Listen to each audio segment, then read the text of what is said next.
भारद्वाज जी कहते हैं कि भरत जी, जो कुछ हुआ वो भावी वश हुआ, इसमें रानी का कोई दोष नहीं, और वास्तव में जीवन में जो भी घटनाएं होती हैं ये भावी वश ही होती है। हम ये निर्धारित नहीं कर सकते कि हमें पुत्र रूप में कौन मिलेगा, पिता रूप में कौन मिलेगा, माता रूप में कौन मिलेगा, बहन कौन मिलेगी, पत्नी कौन मिलेगी। सब पूर्व रचित विधि का विधान है, और जिसने इस गहराई को अच्छी तरीके से समझ लिया वह दुख के सागर को बहुत अच्छी तरीके से बिना डूबे हुए पार कर जाता है। और जो इस बात को नहीं समझ पाया वह दुख के सागर में डूबता हुआ, और कुछ लोग तो अपनी यह लीला अपने हाथों ही समाप्त कर लेते हैं, अर्थात आत्महत्या कर।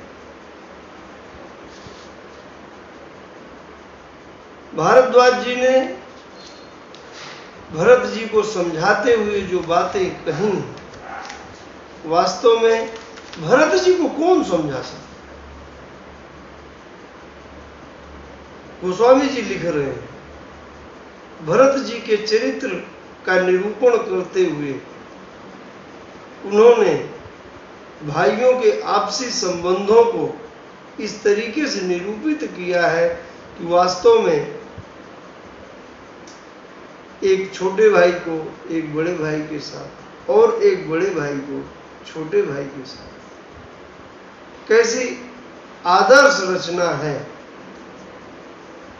ये समझने की जरूरत है। भारद्वाज जी कह रहे हैं, तुम कह भरत कलंक यह, हम सब कह उपदेश, राम भगति रस सिद्धित, भाये समऊ गणेश। हे भरत जी, ये जो कुछ हुआ है तुम्हारी समझ में कलंक है, लेकिन हम सब के लिए ये उपदेश है। नव विधु विमल तात जसु तोरा, रघुबर किंकर कुमुद चकोरा। तुम्हारा यश तो निर्मल नवीन चंद्रमा है, और श्री रामचंद्र जी के दास कुमुद और चकोर है। मतलब बहुत गहरी बात कह रहे हैं, इतनी गहरी बात कह रहे हैं कि वो उसको उसकी व्याख्या करने की मेरी क्षमता नहीं। और आगे इतने भाव विह्वल हो रहे हैं कि कह रहे हैं कि पूरन राम सुप्रेम पीयूषा, गुरु अवमान दोष नहीं दूषा, राम भगत अब अमिय अघाहू, कीने सुलभ सुधा बसुधाऊं, भूप भगीरथ सुरसरियानी, सुमिरत सकल सुमंगल खानी, दशरथ गुण गण बरनी न जाही। ऐसी ऐसी बातें कही हैं कि महाराज दशरथ के गुण को तो कोई गा ही नहीं सकता। ऐसा कौन होगा जिसके प्रेम के संकोच में विष्णु भगवान स्वयं राम जी के रूप में प्रकट हुए हैं, और तुमने उनसे बढ़ करके कीर्ति स्थापित की है। जो कीर्ति दशरथ जी ने स्थापित नहीं की वो कीर्ति तुमने स्थापित की। उस दिन वहां पर भारद्वाज जी ने व्यवस्था की है सभी लोगों के विश्राम की, सभी लोगों के भोजन की, और अणिमा मणिमा सिद्धियां जो अष्ट सिद्धियां हैं उन्होंने आकर के उस व्यवस्था में सहयोग किया है। जो व्यवस्था भारद्वाज जी ने वहां पर की है अवर्णनीय। एक संत का सारा कार्य क्रिया सिद्धि सत्वे भवति महताम लोक। महान लोगों के कार्य की सिद्धि उनके सत्व से होती है, उनके तप बल से होती है। राम जी के विरह में व्याकुल भरत जी के साथ आए हुए सभी लोग बहुत अच्छी तरीके से वहां पर विश्राम करते हैं। गोस्वामी जी की लेखनी चल रही है कि बहुरी सपरिजन भरत कहूँ ऋषि अस आय सुदीन विधि विस्मय दायक विभव मुनिवर तप बल की। मुनिवर ने अपनी तप बल से सारी व्यवस्थाएं की हैं और भरत जी प्रयागराज में स्नान करने के बाद मुनिवर के चरणों में शीश झुकाते हैं और चलो वहां से चित्रकूट की तरफ गोस्वामी जी लिख रहे हैं कि नहीं पद त्राण शीश नहीं छाया पे मुने मो व्रतो धर्म यमाया लखन राम सिय पंथ कहानी पूछत सखही कहत मृदुबानी। राजा हो राजकुमार हो उनके साथ में एक नौकर चलता है जो छतरी लिए रहता है। ये राजा भरत हैं, मैं राजा कह सकता हूं, राज इनको दिया जा चुका है। राजा भरत हैं कि सिर पर कोई छतरी नहीं है और पैर में कोई जूता चप्पल नहीं है, नंगे पांव चल रहे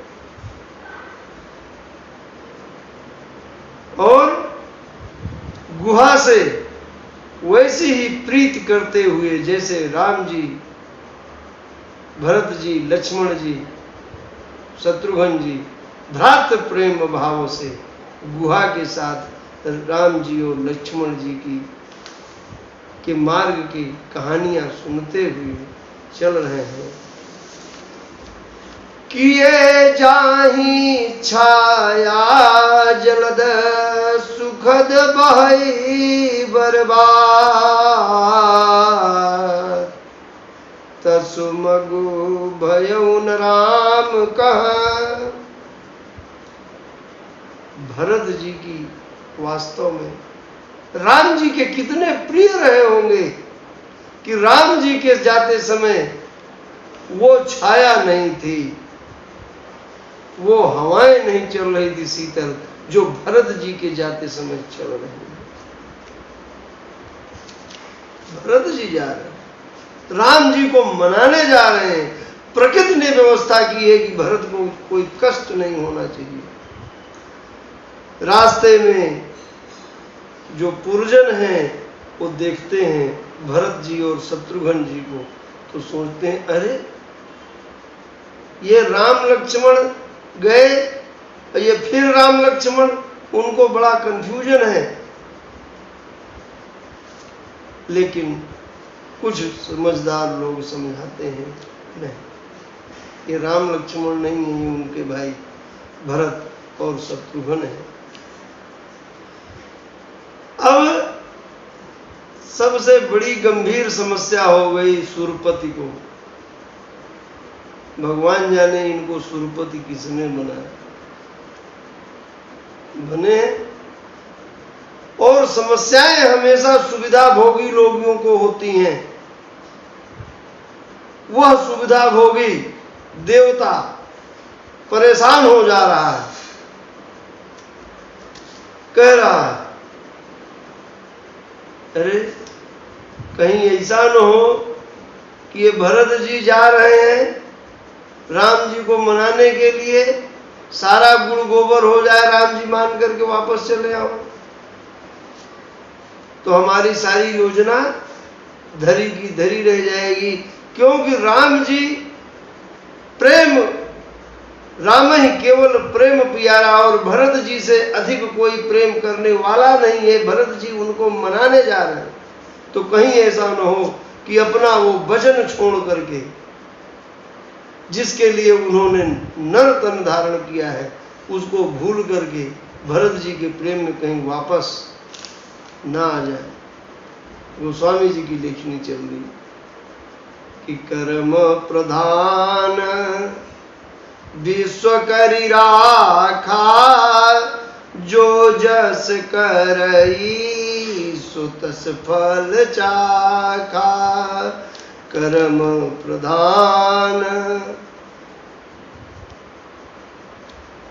कर्म, अब बड़ा लोगों में कंफ्यूजन है कि कर्म श्रेष्ठ है कि भाग्य श्रेष्ठ है, लेकिन बहुत स्पष्ट लोगों को समझ लेना चाहिए कि भाग्य का निर्माण ही कर्म से होता है।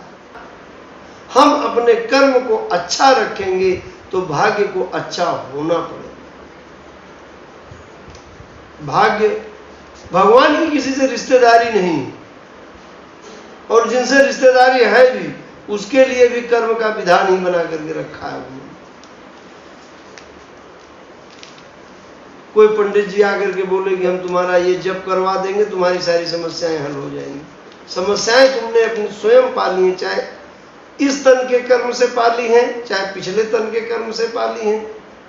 जो प्रारब्ध का निर्माण होता है, संचित किया हुआ, पूर्ण संचित किया हुआ पाप आपके प्रारब्ध का निर्माण करता है, वही भाग्य है। जो जमा किए हैं वो निकालेंगे, जो कर्जा लिए हैं उसे भरेंगे। बहुत सीधा सा सिद्धांत है। सत्य संध प्रभु सुरहितकारे, भरत राम आयस अनुसारे। राम जी देवताओं के हित के लिए सत्य प्रतिज्ञ हैं, और भरत जी राम जी की आज्ञा के अनुसार चलने वाले हैं। स्वार्थ विवश विकल तुम हो,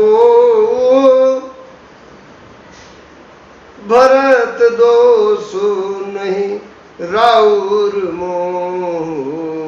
स्वार्थ विवश, तुम स्वार्थ के बस होकर के व्यर्थ में व्याकुल हो रहे हो। ये बात कही जा रही है सुरपति इंद्र के लिए, जो मोह में, लोभ में। अरे सुरपति इंद्र ने क्या क्या नहीं किया है, हम क्यों बताएं। गोस्वामी जी जहाँ जो जो किया है, वो जो लिखा है वही बताऊंगा, बाकी मैं दूसरी बातें कहूंगा ही।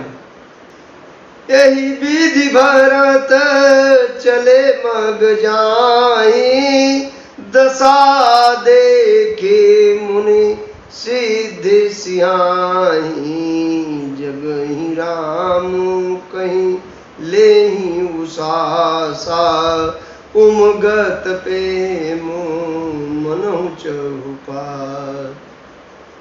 चलते हुए भरत जी जब हे राम राम जी कहते हुए हे भैया उसास लेते हैं, तो ऐसा लगता है कि चारों तरफ प्रेम उमड़ पड़ रहा है। रघुबर बरन बिलो की बर, बाज समेत समाज। होत मगन बारिधि बिरहा, चढ़े विवेक जहाज। यमुना जी का श्याम वर्ण जल देख करके सब लोग भगवान के प्रेम में विह्वल हो गए हैं और यमुना के तट पर उस दिन निवास किया है। रात में राती घाट घाट की तरनी आई, अगणित जाई नगरी। कहां से आ गई? अगणित नाव। सोचिए भरत जी का क्या प्रेम है। जितने मछुआरे रहे होंगे, जितने मल्लाह रहे होंगे, सब अपनी नाव लेकर के आ गए हैं और एक ही खेवा में पूरा समाज उस पार चला गया है। आगे मुनिबर वाहन आछे, राज समाज जाई सब पाछे, तेही पाछे दो बंधु पयादे। आगे मुनिवर है, पूरा राज समाज उनके पीछे है और उनके पीछे दोनों भाई पैदल चल रहे हैं। जहां जहां राम बास विश्रामा, तहाँ तहाँ करहीं सप्रेम प्रणाम। जहां जहां राम जी ने विश्राम किया है वहां वहां वे लोग रुकते हैं। सब कथा प्रसंग प्रेम सहित कहते सुनते चल रहे हैं। गोस्वामी जी की लेखनी चल रही है कि चलत पया देखात फल, पिता दीन तजराज। चलत पया देखात फल, पिता दीन तजराज। जात मनावन रघुबरहि, भरत सरिस को आज। जात मनावन रघुबरहि, भरत सरिस को आज। पैदल चलते हुए, कंदमूल फल खाते हुए, पिता द्वारा दिए गए राज्य को त्याग करके पैदल पैदल बड़े भाई को मनाने जा रहे हैं। भरत जी जैसा कौन हो सकता?